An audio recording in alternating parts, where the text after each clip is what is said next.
ஆசைக்கு எல்லை உண்டா அப்படின்னு ஒரு கேள்வி கேட்டோம்னா நிறைய பேர் யோசிப்பாங்க.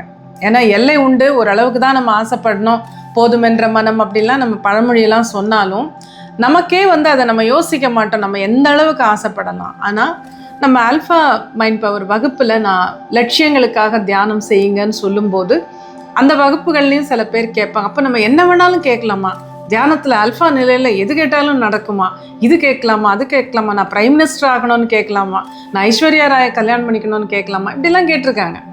அப்போ நான் என்ன சொல்லுவேன்னா, நான் பிரைம் மினிஸ்டர் ஆகணும்னு கேட்கலாமான்னு கேட்டிங்கன்னா கேட்கலாம், என்ன வேணால் கேட்கலாம், தப்பு கிடையாது.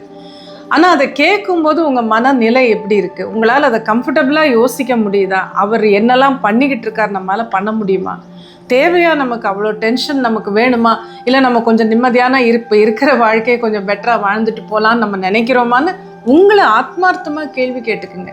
அதே மாதிரி ஒருத்தர் ஐஸ்வர்யா ராய் நான் கல்யாணம் பண்ணிக்கணும்னு கேட்கலாம்னு இப்போ இல்லை, அவன் இன்னும் ரொம்ப வருஷத்துக்கு முன்னாடி ஒரு வகுப்பில் கேட்டார், அவங்களும் யங்காக இருக்கும்போது. அப்போ நான் என்ன சொன்னேன்னா, கேட்கலாமான்னு கேட்டால் கேட்கலாம், தப்பு இல்லை.